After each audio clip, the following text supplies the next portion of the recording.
Hoje, eu queria que vocês parassem a qualquer momento, fizessem perguntas, porque nada que eu vou passar para vocês aqui é conhecimento científico, como algumas pessoas do hobby, que elas chegam e falam, isso aqui é um conhecimento científico. Não é, não existe nada que fale isso, então tudo que eu estou falando aqui é questionável. Né? A gente vai aprendendo no dia a dia, vai entendendo no dia a dia o que está acontecendo com o aquário, e eu sou engenheiro agrônomo de formação, então isso auxilia bastante na parte de qualidade d'água, nutrientes, de por que a planta está com essa deficiência, né?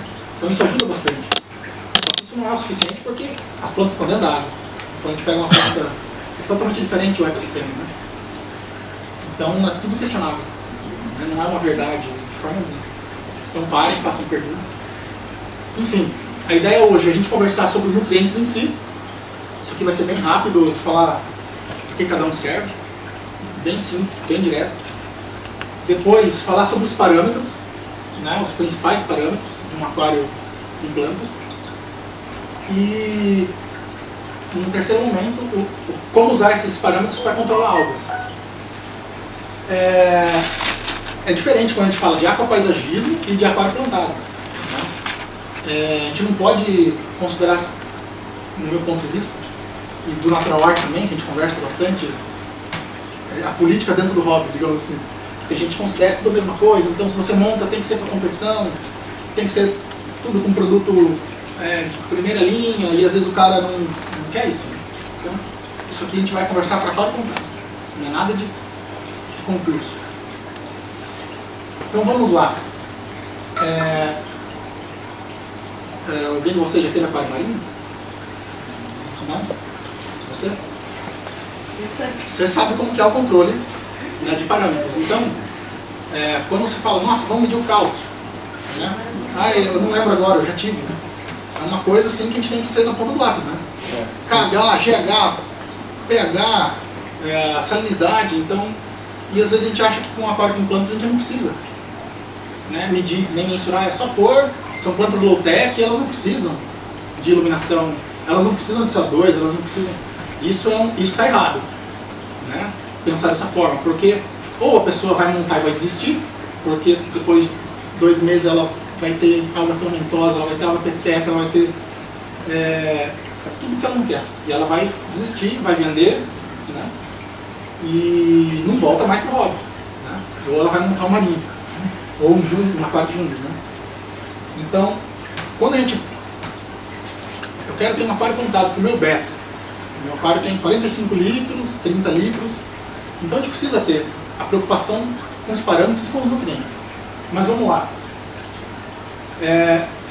Todos os nutrientes aqui são considerados nutrientes essenciais. O que significa que são essenciais? Porque se faltar um deles, a planta ela não completa o ciclo dela. Né? Ela fica ali bonitinha no aquário, linda, só que ela não se desenvolve. Se faltar um desses nutrientes, ela não se desenvolve. Por isso que eles são chamados essenciais. E existem os essenciais macro e micro. E dentro do macro existem os primários, né, que é nitrogênio, fósforo e potássio. E dentro dos macros existem os secundários, que é o cálcio, magnésio e enxofre.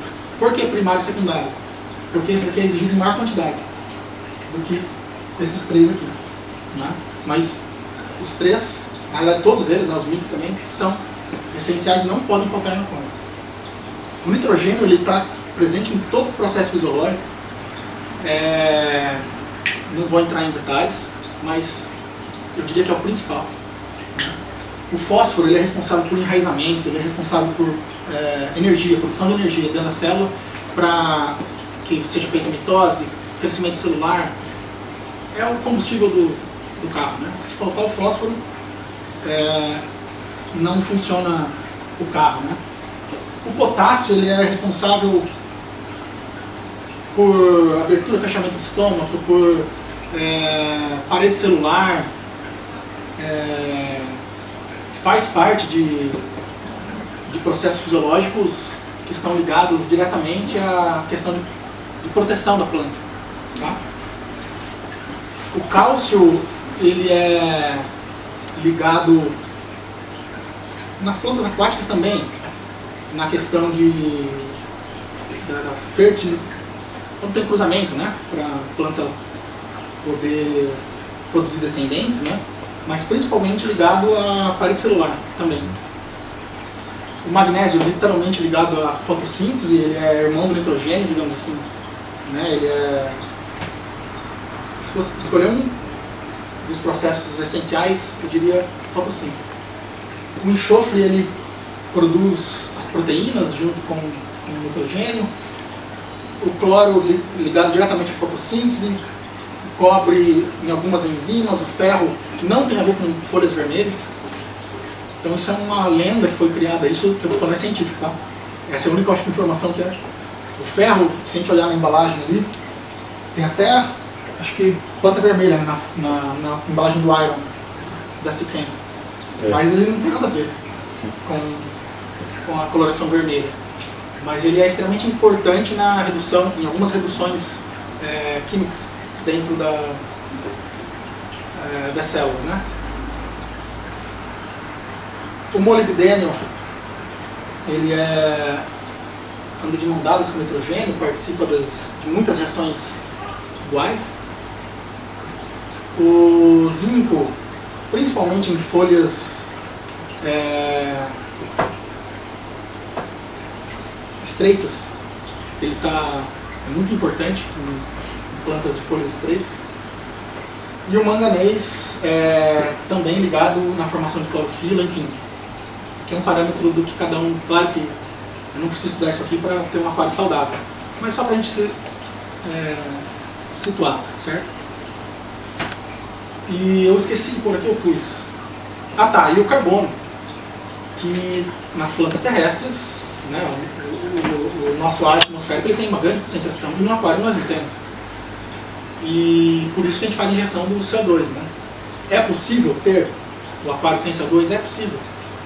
Para plantas de crescimento lento, que usam muito pouco carbono, a gente consegue liberar, deixar disponível a quantidade de CO2, regulando parâmetros, KH e o pH.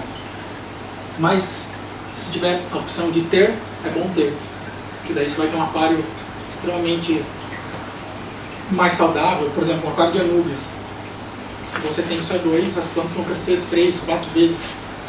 Tem até um vídeo muito legal na internet que um japonês fez, que ele pega 3 aquários, um com CO2, as mesmas plantas, na mesma posição, como se fosse um experimento.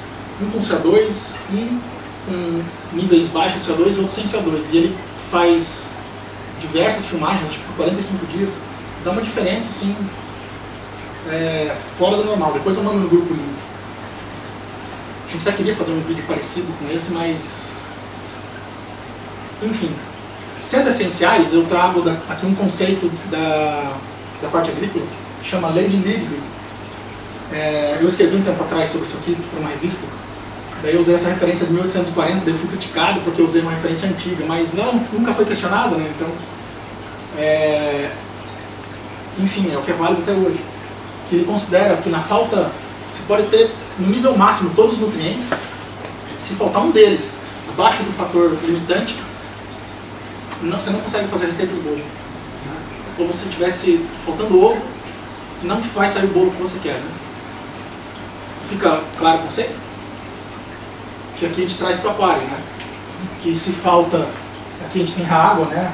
A gente tem a iluminação, como esses pilares aqui, enfim. E se faltar potássio, a gente não consegue, principalmente para plantas de crescimento lento, anúbias, tridentes, love, elas têm aquele mal das folhas, isso, ela fica preta, né? E vai se desfazendo, é deficiência de potássio. Quando você olhar aqui, aplica potássio.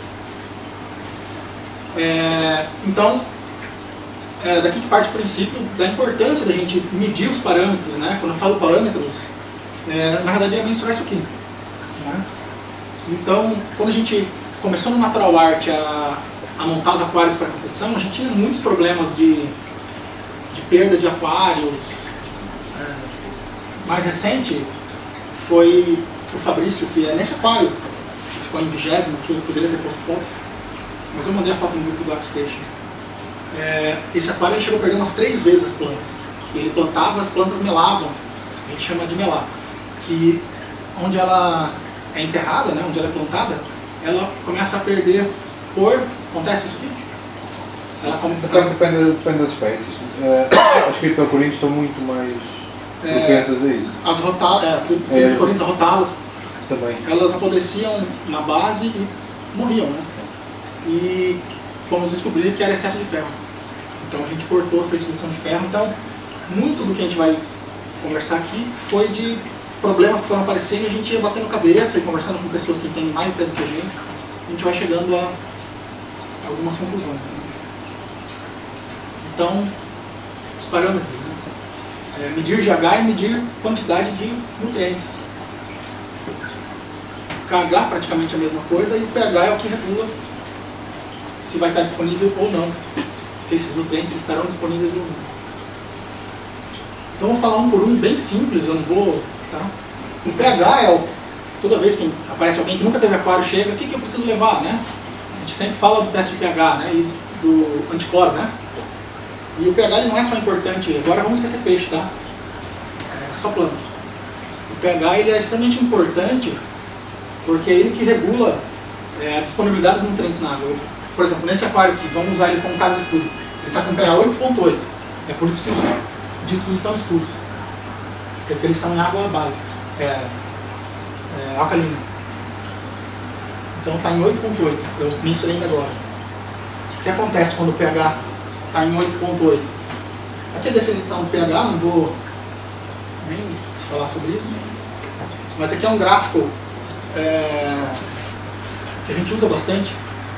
Ele é da área agrícola, mas ele é 100% válido para o aquário. Aqui eu tenho uma faixa de pH entre 6 e 7. Se vocês observarem, quanto é, né? Mas quando eu pego o fósforo, ó, passou de 7 o valor de pH, ele começa a ficar uma curva decrescente, né? Porém, molibdeno e cloro, quanto mais... Só que são micronutrientes e nessa quantidade aqui de disponibilidade tá bom, entendeu? Mas eu pego um nitrogênio, mesma coisa, né? Então eu faço o teste de nitrogênio, tá dando um teste legal, cara, tá com 10 miligramas por litro, só que não está disponível. Então a faixa ideal do pH para um aquário com plantas é entre 6 e 7. Mas qual o valor melhor entre 6 e 7? Entre 6 e 7. Não tem um valor melhor. O GH, quando eu meço o GH, hoje já existe, eu acho que a Sitem tem, mas tem outras marcas que elas têm o teste já de magnésio para o GH, teste de cálcio para aquário plantado, que daí eu consigo medir separado. Mas quando eu meço o GH, eu estou medindo vários cátions com carga mais 2, só que entre eles magnésio e cálcio. Então, através do teste de GH, eu consigo ver se o meu, se a minha concentração de cálcio e de magnésio está legal para as plantas, entendeu? A relação entre eles. Oi? A relação entre eles. Na realidade, isso daqui não, aqui ele dá um valor único para todos os cátions de carga bivalente, certo? Mas com o teste de GH tem como ter uma boa noção. Claro que é muito melhor se eu tiver um teste de magnésio separado, né? Eu uso o teste de magnésio separado, eu tenho como corrigir só o magnésio, o fertilizante de magnésio que aqui tem, eu vi. Não, é de potássio, só potássio. E o cálcio eu corrijo com um outro produto, que é para elevar o GH. Fica claro? O jeito que eu estou falando está de verdade? Tá. Então, quando eu meço o GH, eu estou vendo se o meu parâmetro de magnésio e de cálcio está legal. Valores ideais. Já vou jogando o valor ideal. GH de 5 a 8. Esse aquário está com mais de 20. Eu fiz com 20 gotas e não mudou a cor. O que significa isso? Quando eu tenho muito cálcio na solução, mesma coisa na agricultura, eu tenho indisponibilidade de outros nutrientes. Então, a planta não consegue absorver os nutrientes, por quê? Porque o cálcio precipita esses nutrientes, formando diversas novas vou usar a palavra, produtos, né? Sulfato de magnésio, novos compostos, exatamente. E precipita, na realidade vira sal, vira rocha. Isso. Então, se eu tenho muito alto, o que acontece? O magnésio vai se juntar com uma carga negativa, o cálcio vai se juntar com uma carga negativa, isso vai precipitar, vai ficar circulando na água, eu vou fazer o teste, ele vai aparecer, só que minha planta está definhando. E foi o que aconteceu nesse aquário. Esse aquário, por 3 vezes ele morreu inteirinho, que são as mesmas rochas que eu tenho aqui, que ela libera uma quantidade horrorosa de cálcio na água. Não é magnésio, é cálcio. Então, é legal substituir essas rochas. Nós percebemos. Daí, como que a gente descobriu? A gente foi fazendo diversos testes e o aquário morria, até que um colega do Natural Art, Carlos, ele falou assim: o que você acha de você usar a resina catiônica no canister? Né? E a gente fez isso, daí resolveu, o aquário foi pra frente. Então, leva a crer que seja isso. Né? Daí a resina catiônica ela diminuiu muito o GH. A gente pode observar isso tanto no teste, que no meu também dava mais, dava 18, 20, dava 20, chegou acho que dava 25, 27. Um aquário que também, na mesma época o Carlos tinha um aquário parecido. E a gente conseguiu reduzir daí para 12 e precisava fazer a regeneração da resina uma vez por semana, porque é constante a liberação de cálcio e magnésio. Se fizermos as trocas de águas, provavelmente com água de osmose, Resolve. vai resolver. Resolve, só que Temos que compensar tudo que tem falta. tem que compensar tudo. Exatamente. Daí eu tinha essa opção de fazer, só que é muito trabalhoso para você ficar repondo e mantendo os parâmetros. Cá no Porto as durezas são sempre muito altas. A água que vem, então é legal usar uma reverse osmose. Uma água de reverse osmose. Isso. Eu acho que eu cheguei a usar por um tempo, né, mas depois dava muito trabalho, que eu não usava o reverso, eu usava aquele que tem deionizador, exatamente. Daí saturava as resinas, enfim, e eu usei no canister, daí resolveu. Então o problema do GH é esse, né? Que aqui está muito alto, que para aquário amazônico também é legal no máximo 6. Daí pensa nos peixes, que é um dos motivos também deles estarem estressados, né? Que ele na verdade é amarelo, né? Claro. Então, primeira coisa, corrigir o pH e baixar GH. O KH, para falar uma linguagem bem simples, é como se fosse um banco nacional do país, né? O lastro. É o que permite a moeda ser forte, né? Então, se eu tenho um alto lastro, trazendo isso para o KH, se eu tenho um KH em um nível adequado, eu consigo controlar o pH. Se eu tenho um KH de 1, de 2, meu pH flutua, eu não consigo, eu adiciono o CO2, né? Lá tantas bolhas por segundo, daí o pH começa a baixar, chega a bater 5, 4,5, daí os peixes morrem. Né? Então o KH é importante por isso, né? É uma medida de carbonatos, que eles vão sendo gastos, né? Pelo hidrogênio que está livre na água. Então, por isso que eu falo do lastro, né? Se eu tenho um valor alto, ele vai sendo gasto e ele demora muito para baixar.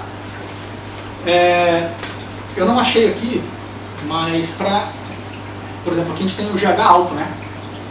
Com valores ideais entre 5 e 8, aqui nós temos acima de 20.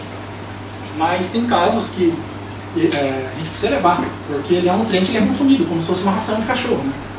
Então ele está sendo consumido, hoje ele está em 4, semana que vem ele pode estar em 1. O valor ideal é em 5 a 8, né? Então existem produtos para repor, para elevar esse GH. E a mesma coisa o KH. Tá?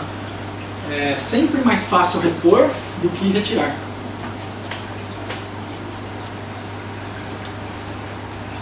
E os valores ideais de KH? Aqui já entra o conceito de concentração de CO2.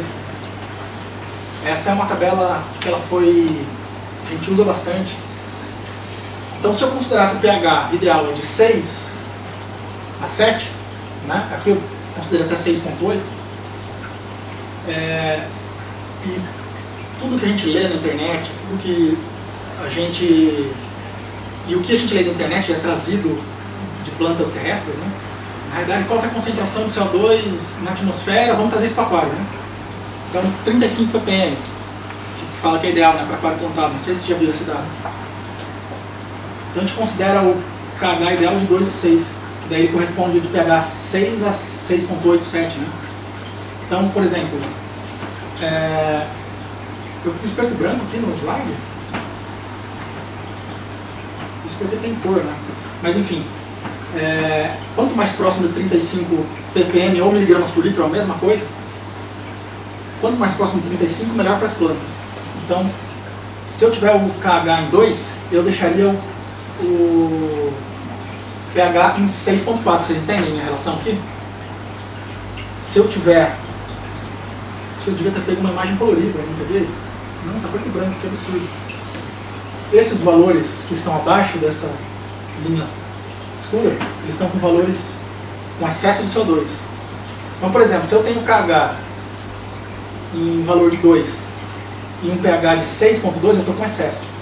Está batendo 40 ppm. Se eu tenho ele em 6,4, estou em valores ideais. Se eu tenho ele em valor em 6, em pH 6,8, valor ideal.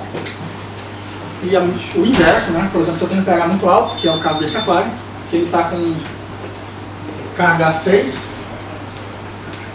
e pH 8,4, 8,5. Então eu estou com um CO2 praticamente zerado aqui, né? Daí como que eu faço para... Eu vou usar um acidificante para baixar o pH? Não preciso usar um acidificante. Eu vou adicionar mais CO2. Porque quando eu adiciono mais CO2, eu produzo mais ácido carbônico. Daí vai baixando o pH, né? Até atingir, e isso dá para fazer em 2 horas aqui, se a gente ligar o CO2, claro, não poderia ter peixe, né? A gente liga ele como se fosse uma torneira. E vai baixando, quando atinge o valor que eu quero, eu vou praticamente desligando ele e vou só mantendo os níveis, né?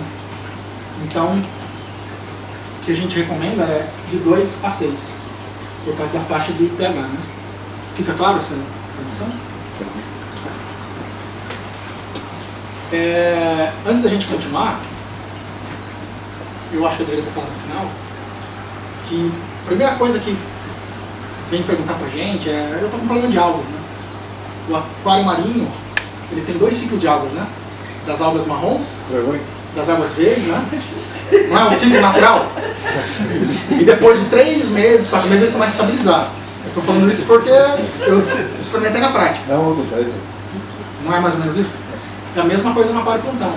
O cara ele quer montar e ele não quer ter água verde, ele não quer ter nenhum tipo de água.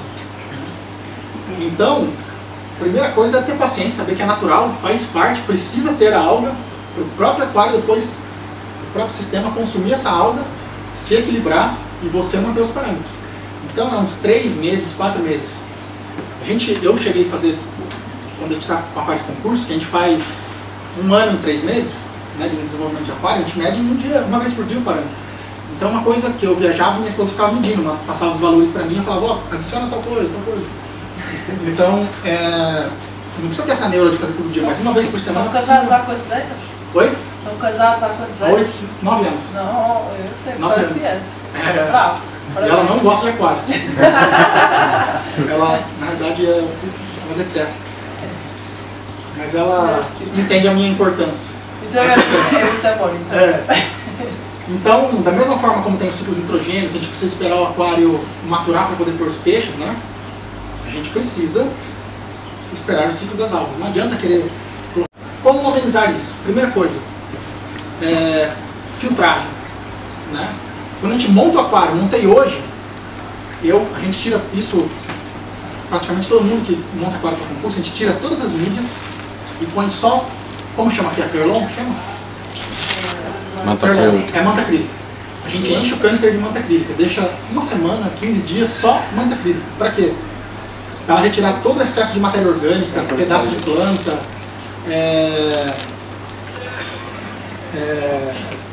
excesso de nutriente, enfim, a gente deixa 1 semana, 15 dias só com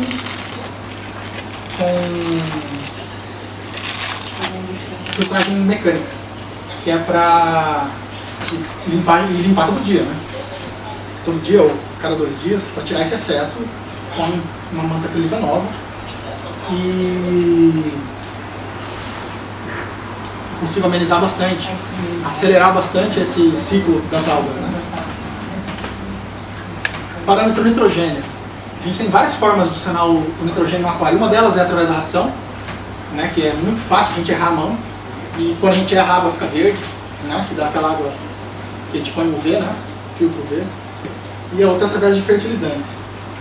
E daí todo o processo que a gente já conhece, são as bactérias desnitrificantes, que transformam amônia em nitrito, o nitrito em nitrato. E qual que é o nitrogênio absorvido para as plantas, né? Tanto amônia, quanto nitrito, quanto nitrato. Só que o nitrato ele já é o nitrogênio mastigado, assim, o mais assimilável e que se absorve em maior quantidade, de uso imediato. E forma-se o ciclo, né? A planta absorve, ela cresce, muitas folhas caem, só que como a gente faz a TPA, a gente acaba eliminando esse nitrogênio, a gente precisa fazer essa reposição. Eu não vou falar sobre o ciclo de nitrogênio, que eu acho que praticamente todos nós conhecemos bem isso aqui, mas o ciclo do fósforo, ele não é uma coisa muito conhecida, e a relação de nitrogênio e fósforo, no ponto de vista de controle de águas, ela é essencial. E o fósforo ele é o calcanhar de Aquiles. E da mesma forma ele pode ser adicionado através de matéria orgânica, excesso de ração, fezes de peixes. Pode vir na água de tratamento já. Eu morei numa cidade que o fósforo vinha altíssimo e eu tinha que tratar essa água antes de ir para o aquário, porque eu enchi o aquário, no outro dia já tinha, um dia, 2 dias depois, muitas algas. Então é sempre bom medir o teor de nitrogênio, de nitrato e de fósforo antes da gente adicionar no aquário. A gente conhecer a água da nossa casa, conhecer a água da loja, para saber como que ela está vindo. E através da adição de fertilizantes. E quando a gente adiciona isso no aquário, a gente adiciona em forma de fosfato, né? Que ele tem carga negativa. E que ele é absorvido pela planta dessa forma. Pelas folhas ou pelas raízes. Até comentei com o João, é muito importante a circulação no aquário. Uma outra coisa que eu falei nesse aquário, que ele é muito grande, é pôr uma wave maker fazendo a movimentação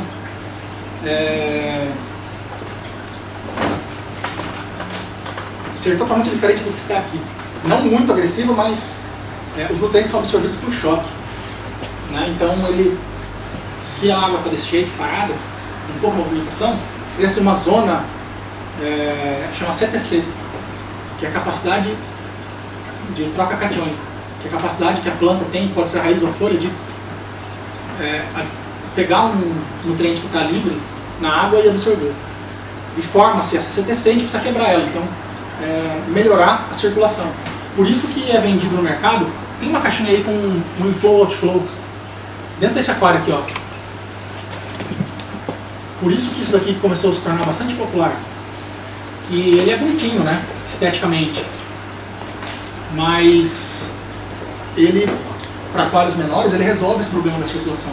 Tem uns vídeos no YouTube que os caras colocam corante na saída da água e você vê certinho o movimento que a água faz no aquário, até ela se misturar por inteiro, né? Então, em aquários pequenos, isso aqui a gente resolve. Em aquários grandes, a gente resolve com essa bomba de circulação. Então, o fosfato que a gente adiciona, ele vem nesse formato, né? Com carga -3. E se eu tenho o GH muito alto, altos valores de cálcio, altos valores de magnésio, ele precipita em fosfato de cálcio e fosfato de magnésio. Certo? E, poxa, mas eu estou adicionando fósforo, o teste está dando o valor próximo do ideal, mas minhas plantas estão com deficiência de fósforo, né? Que são folhas novas amareladas, né? Folhas velhas amareladas. E por quê? Porque ele está precipitado, ele está circulando no aquário, mas a planta não consegue absorver. Mas eu tenho um aquário com pH abaixo de 7, eu tenho hidrogênio livre, né? O que acontece? Essa reação se reverte e eu tenho liberado novamente o fosfato. Então, esse ciclo ele é completado, certo? De forma que se a minha água companhia de água ela vem com altos índices de fosfato, isso aqui ocorre, só que logo ela se reverte, elevando esses níveis de fosfato no aquário, literalmente, para usar uma palavra, desequilibrando meu aquário, né? Para não usar outra palavra. Porque o fosfato é essencial, ele é um nutriente essencial. Né? Então, por exemplo, eu tinha que zerar ele, numa cidade que eu morei, que a água vinha altíssima, e depois tinha que adicionar ele. E em situações normais, eu só vou adicionar o que a planta precisa. Mas se eu tenho um fosfato elevado, eu preciso diminuir ele. De alguma forma eu preciso diminuir. Seja através de TPA, seja através de inserir muitas plantas, ou diminuir GH, né? Para não ter tanto cálcio e magnésio disponível. Então essa é a forma que o fósforo está no nosso aquário. É uma conversa bem simples, tá, gente? Eu não sei se vocês vieram esperando aqui, mas são coisas que a gente demorou para entender. Né? Então eu trago mais ou menos pronto para vocês, mas se vocês seguirem, vocês vão ter sucesso no aquário de vocês. Né? Então nós conversamos sobre os parâmetros. Né? Então eu diria que é essencial, se você quer ter um aquário plantado, saudável, que você monte e possa fazer poda de plantas para doar para os amigos, para, não sei, trazer na loja e falar assim, olha, eu tenho 500 gramas de rotala, vamos trocar por... Se vocês querem ter um aquário saudável, vocês precisam ter uma boa filtragem, CO2, uma boa circulação e os benditos medidores de parâmetros. Isso daqui é essencial. E, não sei, se calhar não sei se vais abordar mais à frente. Sim. Cá, como em todo lado, há muita discussão em relação aos substratos e às marcas. Sim. Acaba por dar ao mesmo, não é? Porque nós tentamos também utilizar substratos equilibrados e substratos ricos e substratos não sei o quê, mas chega ao fim e temos que corrigir também aquilo que adicionamos.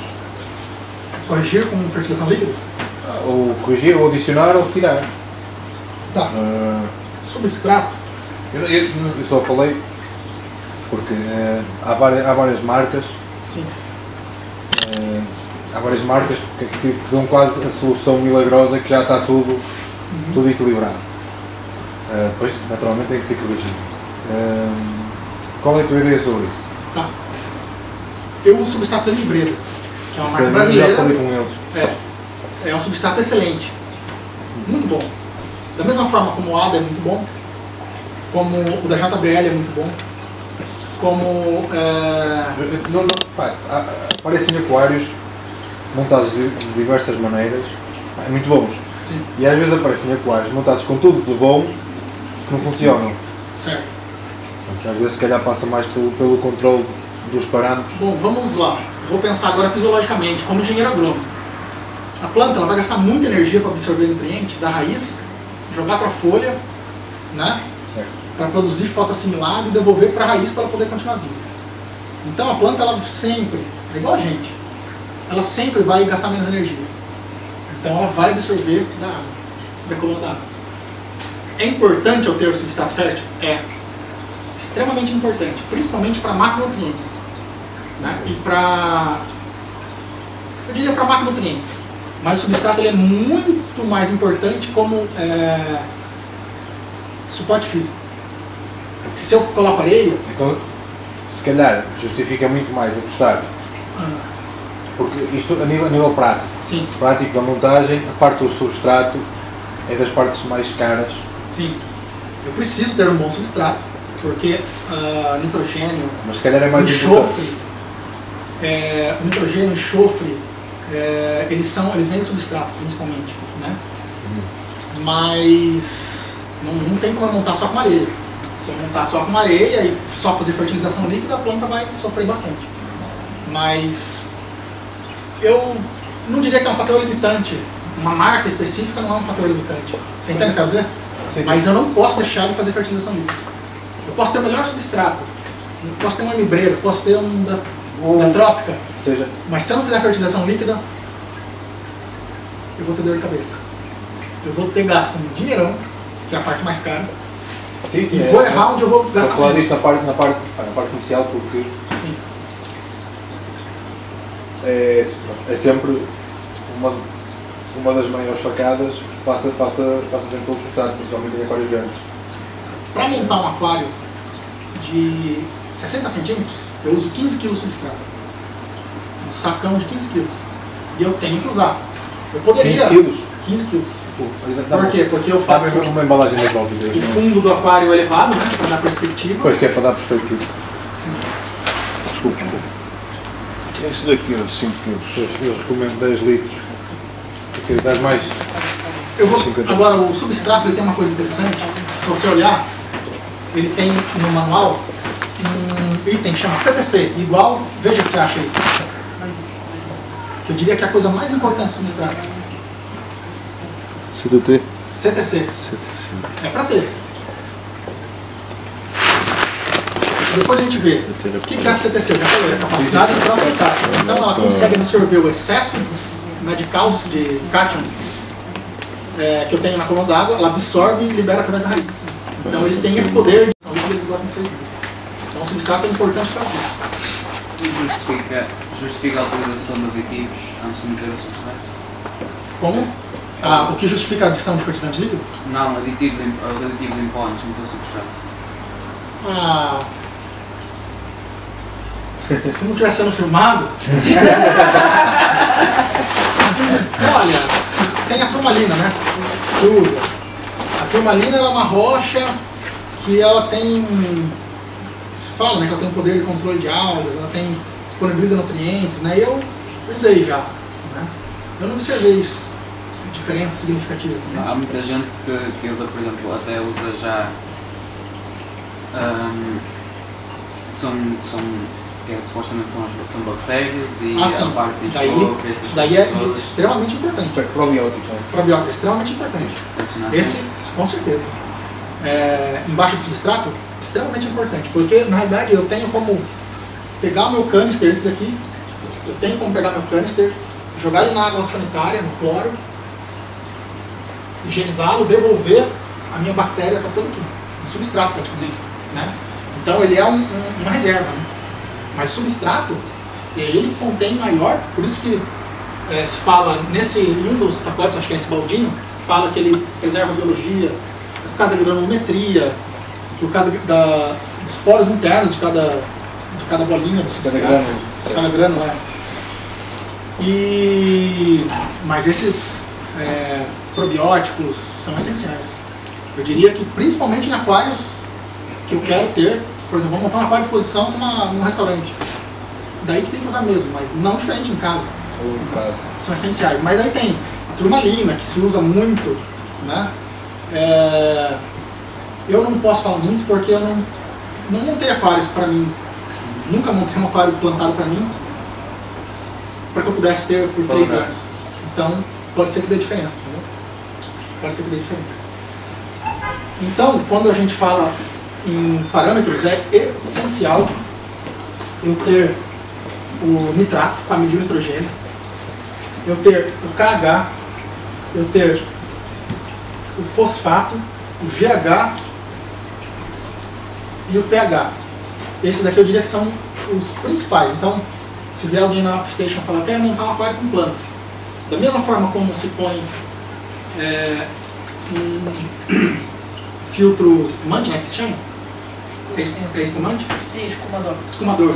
Perdão, gente, skimmer. Da mesma forma como ele tem que fazer parte do aquário marinho, eu obrigatoriamente venderia junto isso daqui. Por quê? Porque eu estou garantindo que se eu conseguir fazer o cliente entender, se vocês conseguirem entender e darem valor no sentido de realmente fazerem, vocês não vão largar o aquário plantado de vocês. Então eu diria que é essencial. Não adianta eu medir e não ter também os fertilizantes, né? E daí tem os all-in-one, né? Que esse daqui tem todos os micronutrientes, e esse daqui tem todos os macronutrientes. Esse é um tipo. E aqui eu tenho eles separados, né? Fósforo, nitrogênio. Aqui é o microelementos, né? Micronutrientes. O potássio e aqui é o carbono líquido, né? Então, isso aqui seria essencial para começar bem e não precisar voltar atrás. Esses 4 aqui, ou esses 2, né? E os testes. Então isso é essencial. Que eu tendo isso, eu consigo, é igual montar Lego, sabe? Eu consigo montar e desmontar e consertar. É incrível, se a gente pegar e regular os parâmetros desse aquário, em 10 dias, ele vai estar totalmente diferente. Esse aquário, qualquer outro aquário. Da mesma forma como o marinho, né? Tem coral morrendo, eu vou lá, regulo a salinidade, depois ele já começa a abrir. Está sempre equilibrado, qualquer acontece. Da mesma forma como o marinho, até se usa, começa a se usar a dosadora, né? Então, em vez de eu adicionar uma vez por semana, o ideal seria adicionar todos os dias. Em vez de adicionar todos os dias uma vez, se eu conseguir adicionar 2 vezes em um dia, a mesma quantidade, é melhor ainda. Eu consigo controlar e deixar mais equilibrado o aquário, né? Tá, e como usar isso aqui, né, esses parâmetros, no controle de algas e no desenvolvimento do aquário? Aqui uma figurinha, né? CO2, como medir os níveis de CO2? Eu preciso do teste de pH e do teste de KH. Eu vou anotar no caderninho, porque a gente faz o primeiro, quando termina o segundo, esquece o valor do primeiro, né? Então, anotar no caderninho e vou levar para essa tabela aqui, que eu já expliquei, mas só reforçando.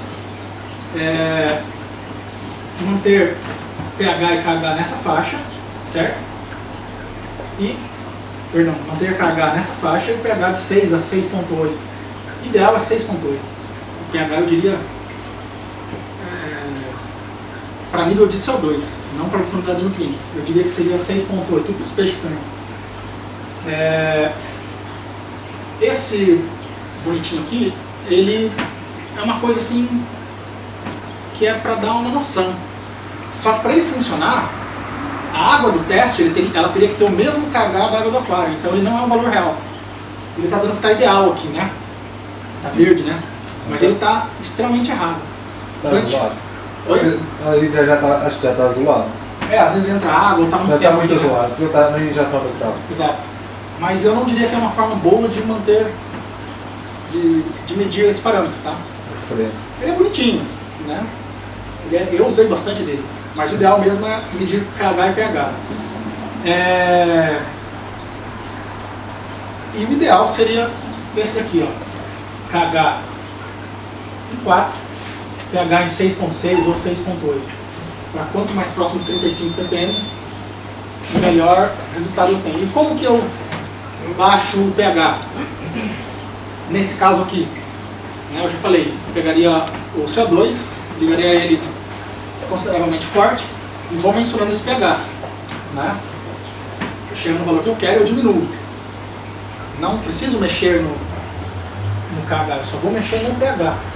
A não ser que meu KH esteja em 1 ou esteja muito alto, né? Mas é difícil. Aqui o KH deu 6. Então, manteria brincando 6.8.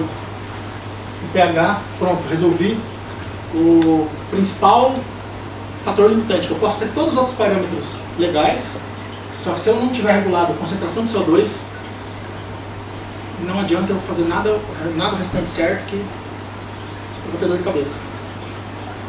Então esse seria o CO2. Eu mandei no grupo lá várias vezes essa tabelinha. Ela não é muito fácil de entender. Ela surge de uma relação, de um artigo científico publicado há um bom tempo. E eu fui ler esse artigo acho que uns 3 anos atrás. Eu comecei a ler, chama Proporção de Hitfield, se não me engano. Ele escreve que existe uma... só que foi escrito para aquário marinho, para controle de algas. Existe uma proporção de nitrato e fosfato na água, que se ela tiver em quantidades ideais, eu não vou ter nada sobrando na coluna da água e as algas não vão se aproveitar disso. Eu fui ver essa proporção, a fórmula, fui entender essa proporção, e esses valores estão sempre próximos de 15, 19, 13, variam próximo desses valores. E o teor de nitrato e fósforo, que esse Hitfield é uma publicação antiga, ele cita, elas são muito similares com a concentração interna celular das plantas, de forma geral, tá? Cada uma tem uma concentração diferente, às vezes algumas muito diferentes, mas de forma média, né, geral, ela corresponde. Eu falei, caramba, acho que isso deve dar certo nos aquários, né? E começamos a regular parâmetros, né? Eu poderia ter posto, mas esqueci. O Fernando, que esse ano ele ficou em primeiro lugar, primeiro ou segundo lugar no CIPS, que é o concurso chinês de aquapaisagismo. E no ano retrasado ele tinha um aquário que ele estava perdido, assim, foi bem na hora que a gente estava, no momento que a gente estava estudando isso. Daí eu falei, cara, regula, vamos em 2 dias resolver o problema de algas. Ele estava com o aquário tomado por água filamentosa, assim, ele já estava desmontando, na verdade já tinha desistido. Ele regulou e deu certo. Eu usei nos aquários, deu certo. Diversos outros colegas, deu certo. O que significa isso? Eu vou fazer o teste de nitrato, né? Alguns testes do resultado aparecem em ppm ou em miligramas por litro, mas o valor bruto é a mesma coisa. Não preciso transformar, o resultado é a mesma coisa. É partes por milhão, né? Então, é uma parte por milhão. Eu vou pegar os valores de nitrato. Eu não medi desse aquário, mas vou ter um valor bruto e vou ter um valor de fosfato. Se a gente observar, geralmente são a pouca probabilidade de surto de algas, são os valores em amarelo. Se eu pegar aqui 0,1 mg por litro de nitrato para 0,01 de fosfato, eu tenho um valor ideal, né? Mas é muito pouco para manter um aquário com plantas, né? Logo isso vai se esgotar e o aquário vai desequilibrar. Mas se a gente começar a observar, é sempre 10 vezes maior, né? Eu tenho 10 vezes a concentração de nitrato do que de fósforo, 10 vezes a concentração, certo? Sempre, 10 vezes. Alguns não batem, mas, ó, 10 vezes. Vamos pegar esse aqui. Não é. Mas a grande maioria aqui na faixa de pouca probabilidade de água, eu tenho sempre 10 unidades mais de nitrato para cada unidade de fosfato. Então eu vou fazer o teste de nitrato, vou fazer o teste de fosfato e vou identificar onde que o meu resultado se encontra, né? Aqui seria um resultado ideal para aquários com poucas plantas. Para esse aquário, por exemplo, seria 10 de nitrato e 1 de fosfato. No aquário marinho, tem gente que faz o Balin, né? Que na realidade, como que eu vou dosar a quantidade de nutriente de nitrogênio? Eu fiz o teste e deu 1, né? Daí a bula de cada produto, né? Tantos ml desse produto levam o nitrato em tantos miligramas por litro. Então eu vou fazer uma regra de 3, cada marca tem uma concentração, cada marca tem uma recomendação, mas é muito simples fazer. Fica claro o que eu estou falando? É muito fácil fazer. Daí eu regulo o nitrogênio e regulo o fosfato dessa forma. Então essa concentração aqui seria ideal para um aquário com plantas de crescimento lento. Ou um aquário, por exemplo, o seu... Como que você chama? Sérgio. Você que conversa comigo lá de Santarém? Não. Não é você, é outro Sérgio? Ah, tá. Então, por exemplo, seu aquário, excelente esses parâmetros, entendeu? Não precisa, daquela foto que você me mostrou. Não precisa ter mais nitrogênio do que isso, não precisa ter mais fósforo do que isso. Posso ter, mas é desnecessário. Agora, se eu tenho um aquário igual, vamos supor, essa mesma quantidade de plantas aqui, ó, né? Juntei essas 2 baterias aqui, daí essa quantidade já não é suficiente, porque o consumo vai ser muito alto. Então, já passa para outro parâmetro, né? Dobra a quantidade. Vou dobrar nitrogênio, vou dobrar fósforo, mas vou manter a proporção. E a única diferença é que eu vou ter mais nitrogênio disponível, mais fósforo disponível, porque eu tenho mais plantas, né? Agora, como saber quanto dosar por dia, né? é extremamente chato, mas eu tenho que pegar uma semana, 5 dias ou 7 dias. Antes de ligar o fotoperíodo, eu vou mensurar quanto que está meu nitrogênio, né? Tem 5. Daí vou adicionar conforme o fabricante recomenda. Daí adiciono, ligo o aquário. Depois de meia hora, meço, subiu para 10, legal. No fim do dia eu vou meço de novo. Baixou para 7,5. Então, eu vou fazer isso vários dias seguidos para eu entender que ele consome por dia 2,5. Né? Que vai ser o que eu vou ter que repor todo dia ou toda semana, 2,5 miligramas por litro. Então é uma coisa que eu tenho que fazer, ter um caderninho, anotar todos os dias, até eu entender qual é essa proporção. Dá para fazer no Excel também, uma formulazinha já com a proporção do nutriente do fabricante, e ele joga para você o valor certinho. Né?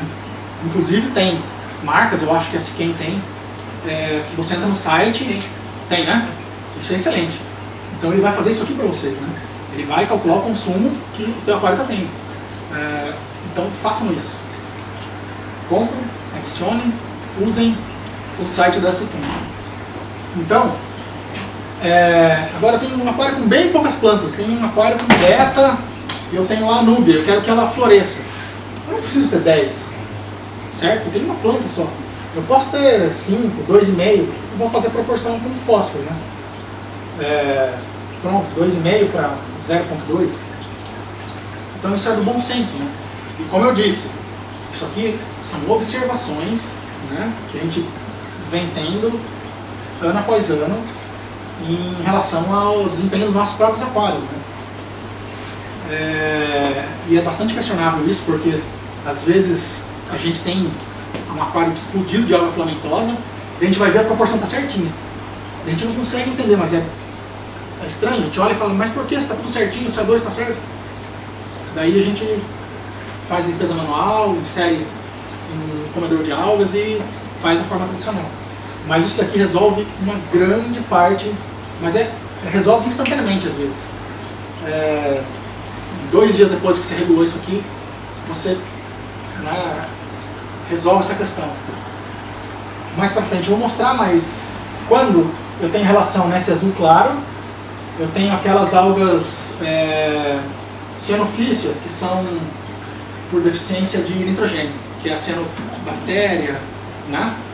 E aqui as filamentosas, que é aquela filamentosa, aquele cabelo comprido, né? Que é quando o fósforo a tendência é quando o fósforo está mais elevado. Daí, para finalizar, são os principais tipos de alga e como controlá-las, tá? Essa alga peteca, eu já vi que tem aqui, então não vou perguntar. Ela é mais difícil, eu estava na sua frente o tempo todo, né? Não, assim, desculpe. Ela é mais difícil de controlar porque ela não tem relação com o parâmetro de nutrientes, tá? Apesar de que em alguns locais da internet fala que é o excesso de nitrogênio, de fósforo, de ferro, mas a gente já tentou de todas as formas e a gente não consegue controlar ela com nutrientes. No Brasil tem um produto específico que controla ela, chama MPTEC, que são 12 dias de tratamento. Ele realmente não elimina 100%, mas baixa bastante os níveis. Recomenda-se manter os níveis naqueles parâmetros, mas a melhor forma é: tire o seu tronco do aquário, pegue uma escova de dentes velha, encha essa tampinha com um Excel, molhe a sua escovinha, escove o tronco e devolva o tronco. Não precisa nem lavar, no aquário. Mas eu tenho um aquário com um tronco gigante. Esvazie o aquário, escove aonde o aquário está, encha o aquário. É o que a gente faz para resolver. A biblioteca, a melhor forma é evitar ela entrar no aquário. Então, toda vez que a gente levar uma planta de qualquer loja que seja, aquário de um amigo, sempre faz uma higienização. Pega 1 litro de água, põe 2% de água sanitária e dá um banho de 5 minutos na planta, que daí você diminui muito a infestação de qualquer tipo de algas, né? Então, é o Excel. Algas marrons. Isso pode ser usado de forma preventiva? Sim. Anterior? Pode. Para qualquer tipo de... Obrigado. O Excel, ele é um tipo de carbono de cadeia longa, que quando ele entra em contato com algas unicelulares, que todas essas algas são unicelulares, ele oxida elas, ele as oxida, de forma que ele, não posso usar essa palavra, mas vou usar, ele esteriliza a água, né? Esse é o principal produto que a gente usa em aquário de concurso. A gente faz eu posso até esquecer de pôr isso daqui, mas esse daqui eu não posso esquecer de aplicar. Então ele é excelente para prevenção. Ah, Rodolfo, tem algumas marcas que falam que se você não tem como comprar ou o seu aquário pequeno, ele não substitui o CO2. Algumas marcas falam, ele não substitui o CO2. Isso não é uma verdade. Tem escrito nas embalagens, mas ele não substitui, porque é uma cadeia longa pra caramba. Daí a planta não consegue nem usar aquilo como carbono. Então, a planta acaba nem usando esse produto. Ele acaba fazendo efeito nas algas, né? Ele ajuda muito para as rochas não pegarem essa cor, no tronco, né? A própria manutenção do vidro. Vamos Quantos lá. minutos, Rodolfo, o banho de 5 minutos, cara. É igual lavar alface, né? Uma fruta. Eu faço uma proporção de 2%, né? Uhum. Uma mistura, põe a água. O legal é agitar, né? Se eu tiver um negocinho de ficar agitando, ajuda bastante. Lavo ela, né? Nada mais que 5 minutos. 2%. Sim, água sanitária. Água sanitária. Se eu tiver 1 litro, 2% dá 10% dá 100 ml, 5% 50 ml, 2 ml e meio, 25 ml. Sim. Se eu tô certo na matemática. A alga marrom, ela parece uma poeira, né? Ela se forma nas anúbias, em cima das anúbias, em cima das plantas de crescimento lento. Muito similar com uma poeira. Excesso de sílica, ou lâmpadas velhas. Eu não sei como é a água aqui, se tem esse problema de excesso de sílica, tem? Depende dos sítios. Pelo menos lá no Brasil a gente tem. Depende das zonas. Então, lâmpadas velhas ajudam muito nessa alga, no aparecimento dessa alga. Mas principalmente a circulação. Quando a gente melhora a circulação, a gente consegue diminuir muito a incidência dessas plantas no aquário. Por acaso era uma pergunta que eu ia fazer. Se nós aumentarmos a circulação e como bomba de circulação não interfere com a difusão do CO2? Não.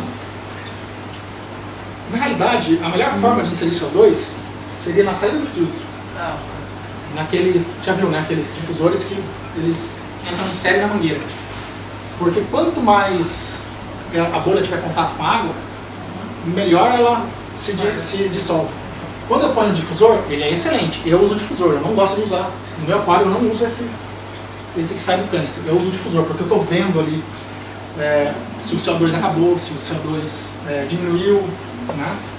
Mas eu já cheguei a usar isso no canister, daí o CO2 acaba, a gente nem... Daí, casa de ferreiro, espeto de pau, às vezes eu mesmo não faço os testes e daí o aquário começa a definhar, quando a gente vai fazer o teste, CO2. Então não interfere. Se eu ponho o difusor aqui embaixo, quanto mais embaixo, mais ele se dissolve. E a bolha ela sobe, né? E vai estourar na lâmina d'água aqui em cima. Se eu aumento a...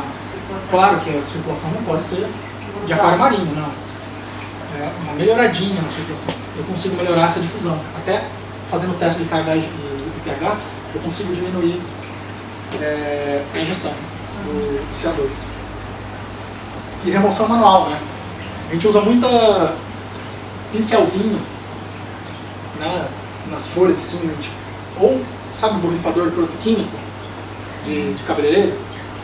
A gente tira e usa ele no aquário, dentro do aquário, né, para fazer um fluxo de água em cima dessas plantas para limpá-las, né? E depois o filtro dá conta do resto. Cianobactérias. Eu faço testes regularmente, mas eu acabo hoje visualmente olhando e corrigindo os parâmetros sem muitos testes. Quando aparece cianobactéria, é colapso de falta de nitrogênio. É batata. Se você vê a cianobactéria, se você fizer o nitrogênio, ele está zerado. Se você adicionar nitrogênio, ela tende a melhorar. E a gente usa particularmente um antibiótico que chama azitromicina. Vocês usaram aqui, né? Já tinham usado alguma vez? Usamos aqui eritromicina. Eritro, né? Eritromicina. Já tinha usado alguma vez? Não, acho que Ele não interfere na biologia do aquário. não. Nós às vezes utilizamos, às vezes na água salgada. É. Eu utilizei já ele para controlar cianobactéria no aquário salgado, com corais com SPS, com anêmonas, zoantos, e não aumenta nem o pico de amônia.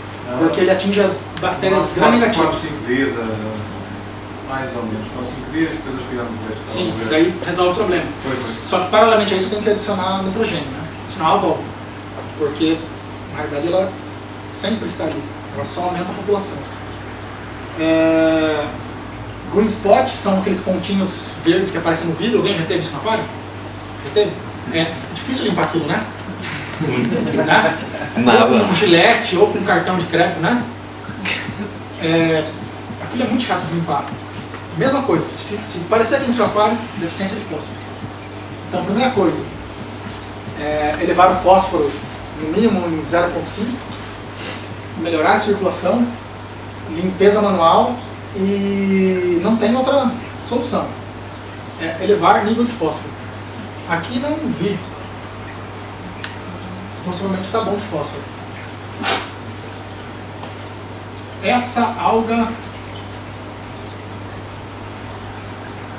O que eu copiei errado? Peraí. Eu copiei errado. Essa é a cladófora. Eu copiei e colei e esqueci de mudar. Esquece o que está escrito aqui. Essa alga aqui e essa daqui, ó. Chama Marino Balls. Se isso daqui se carrega no seu aquário, reze. Porque ela é muito difícil de controlar.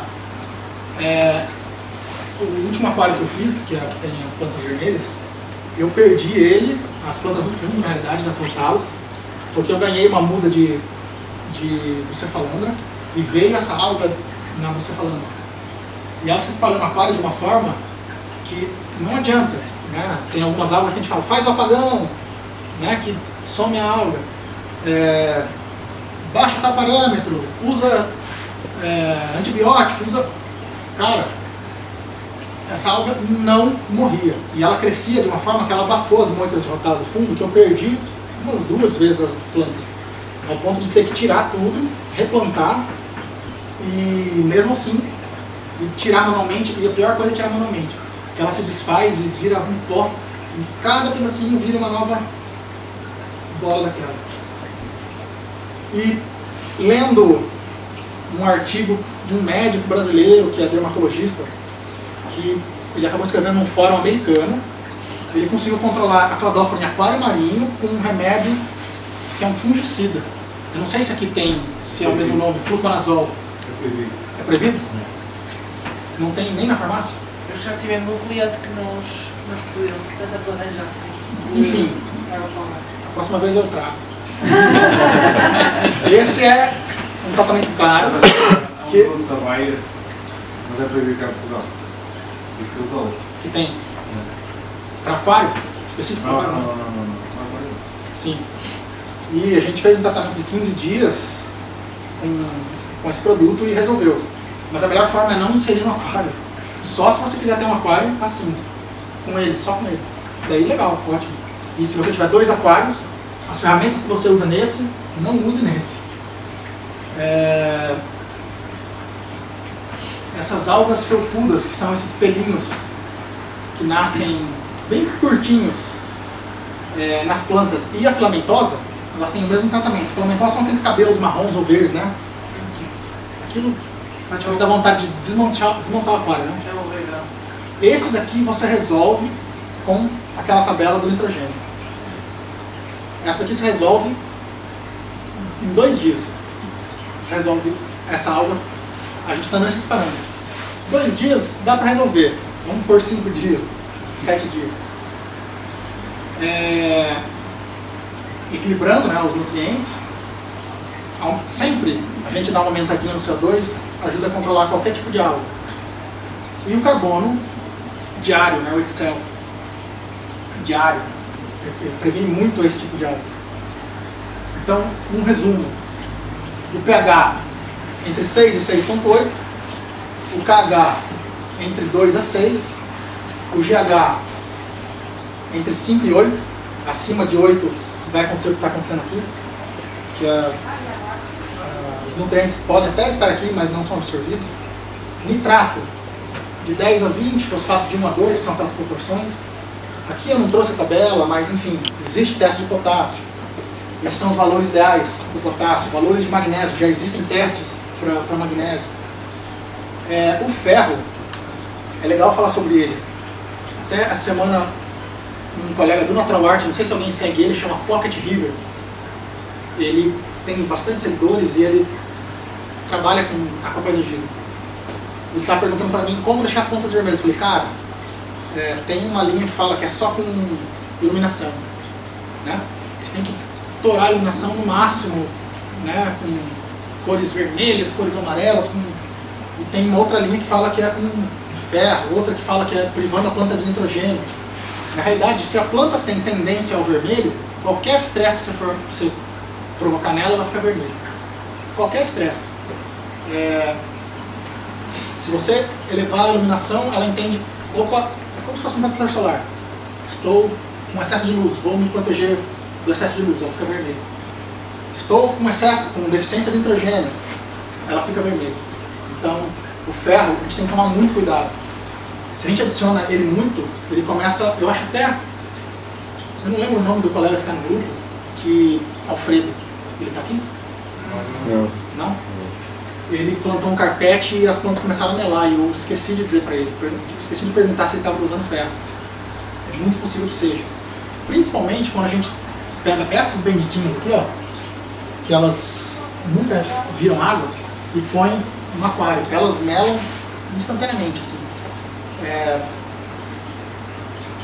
Principalmente a Colostemon, a Staurogine, o excesso de ferro estraga com elas, assim, ela começa a literalmente se desfazer, ela fica parecendo sabe quando a gente põe a folha dentro do livro, folha de planta, daí ela fica com as nervuras bem, folha seca, né? O excesso de ferro faz isso. Eu acho que esse produto já tem a quantidade de ferro suficiente, e qualquer marca que tem os micronutrientes já tem a quantidade de ferro suficiente. E o CO2 próximo de 35 ppm. Daí, cronograma de fertilização. Você pode ver todos os dias, né? O carbono orgânico. Na realidade, isso daqui, vocês já viram aquele método que é de um americano, acho que ele é americano ou inglês. Esqueci o nome, depois eu falo.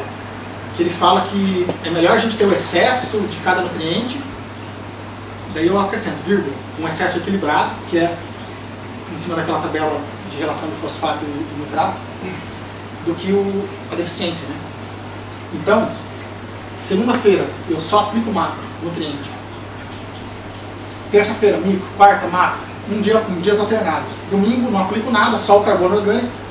Daí no domingo eu vou regular KH, pH, GH, CO2, esse é o dia que eu vou alinhar o aquário. E tem da própria Siquem, tem da Prodac, tem da API, produtos que servem para elevar o GH, para elevar o KH. Que nem eu falei, o KH ele é consumido, reposto com TPA. Dá para repor com TPA. Mas, se tiver situações que o meu KH está 1, que eu já tive essa questão, esse produto torna-se importante. Então tem o buffer que chama, né? Para elevar o KH, para elevar o GH.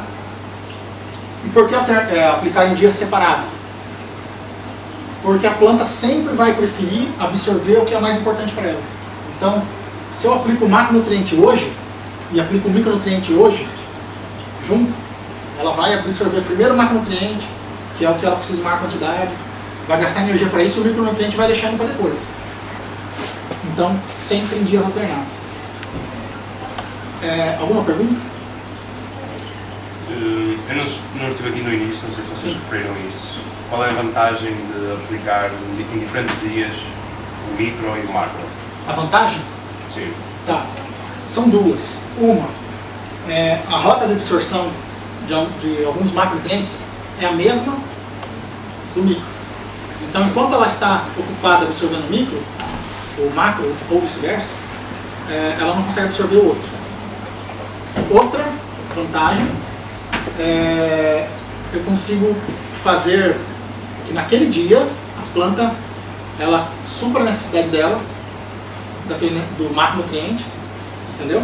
Ela absorva toda a quantidade que ela precisa, só se preocupa com aquilo, e no dia seguinte só com o micro, e vice-versa. Seria isso? Sim, sim. Por exemplo, quando faço o TPA, acontece ao domingo, sábado ao domingo, por norma regulo os dois de uma vez. Sim. E não sei se isso poderá causar algum tipo de...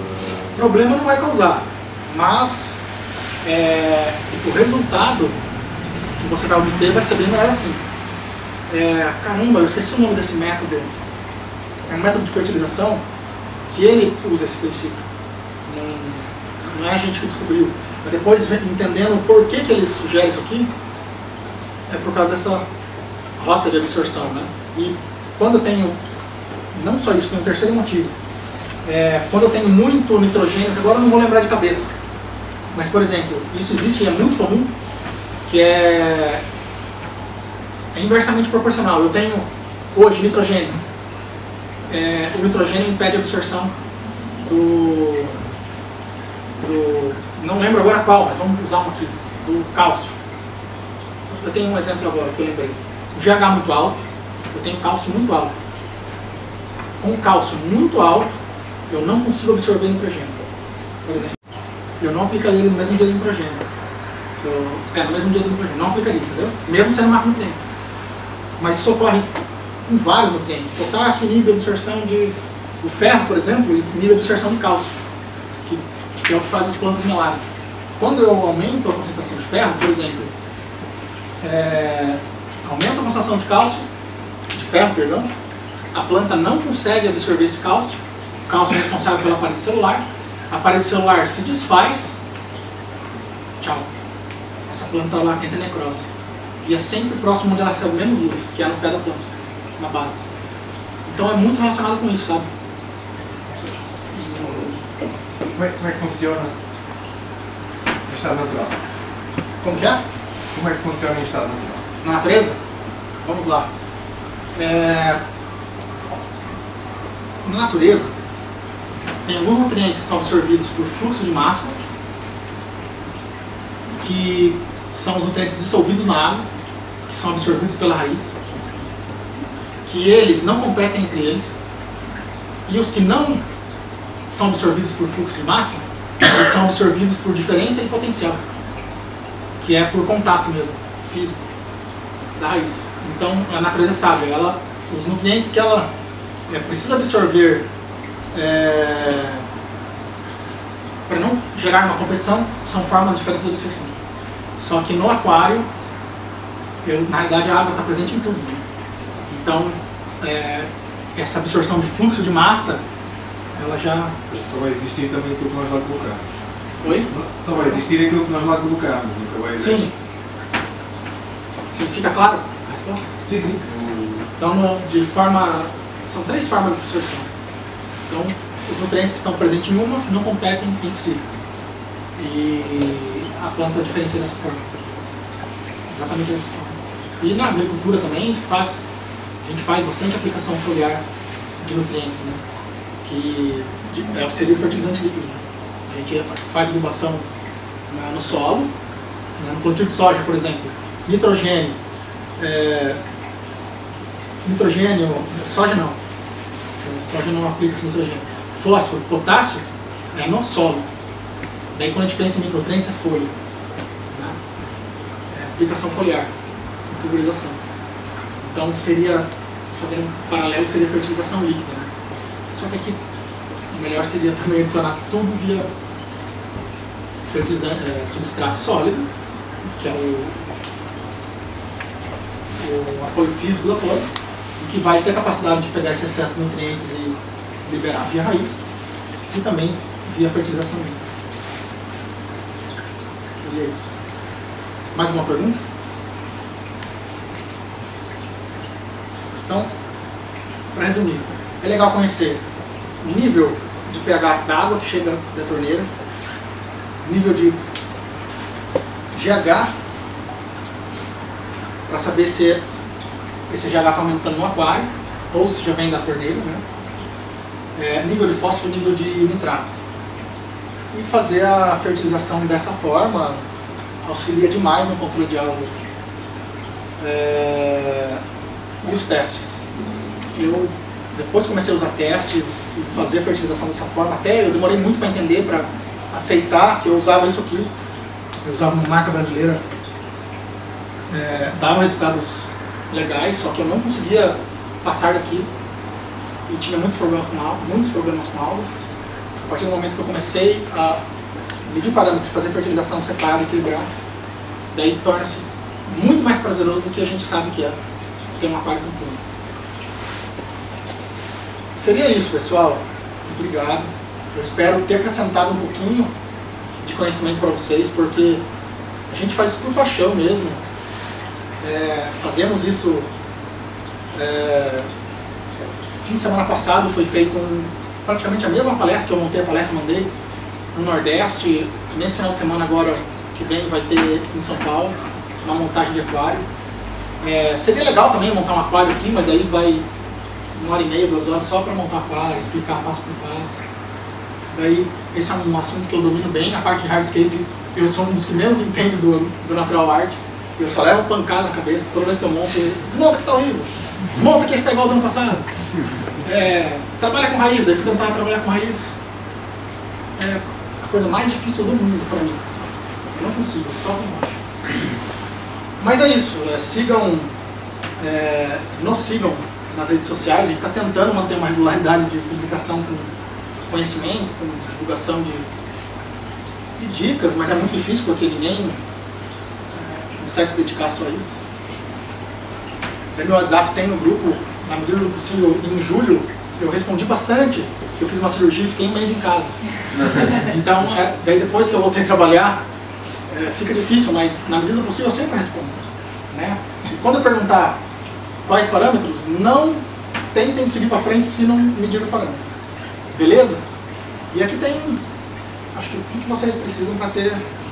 E se tiver alguém que queira competir, eu estimulo também. Façam. Mas eu vou ficar em último, vou passar vergonha. Não dá essa vergonha? Até mesmo um aquário que não é para competição, de mostrar foto para outros, né? Mas eu só consegui na vez que eu fotografei o primeiro aquário e falei, quer saber, eu vou mandar do jeito que tá. E daí quem quiser competir, faça isso. Não tenha vergonha de que as fotos são sempre segredo, né? A gente só divulga depois do resultado, senão até desclassificado do concurso. Mas se você tem alguém de confiança, se quiserem confiar em mim, de mandar, daí a gente manda para os amigos, eles fazem sugestões de alteração de layout, tira essa planta daqui, põe ali, a gente ajuda bastante gente. O próprio Fernando, que hoje é um destaque do grupo, que está no grupo da AquaStation, ele tinha aquários normais, assim. Daí ele falou, quero entrar. Você quer entrar? Quero. Então, daí no primeiro ano ele ficou em primeiro do concurso chinês. No primeiro ano, por quê? Porque ele aceitou as dicas dos outros, são milhões de vezes mais experientes do que eu. Então, se tiver alguém, incentivo também a participar. E a AquaStation podia fazer um aquário para concurso. Assim, bem ali, ó. Daí, se inscrever no concurso, e isso é legal. É legal que atrai gente para volta. Ouviram? Você, sou eu e o João. Obrigado, pessoal. Obrigado.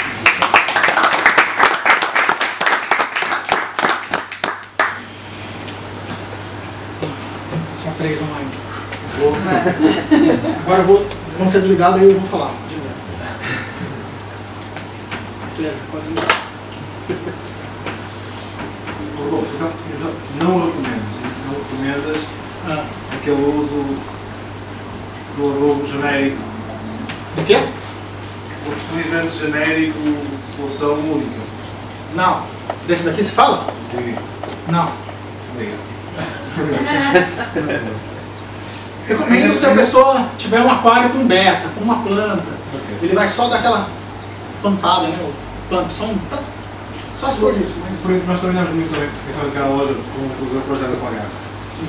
E nós fazemos, medições normalmente 6, 7 parâmetros. Fazemos exatamente a correção do cálcio, a correção do magnésio, a correção do não sei o quê, e que funciona um bocado como o NPK. Nós controlamos principalmente cálcio, magnésio e KH. Uma mistura só para isso daí? Não. Não, porque normalmente tem tendência a precipitar. Ah, tá, sim. Uma para cada um? Uma para cada um. Sim. Já aparecem umas soluções mistura, sim. Mas não, ou seja, o que tu recomendas é exatamente para um nível superior fazer exatamente.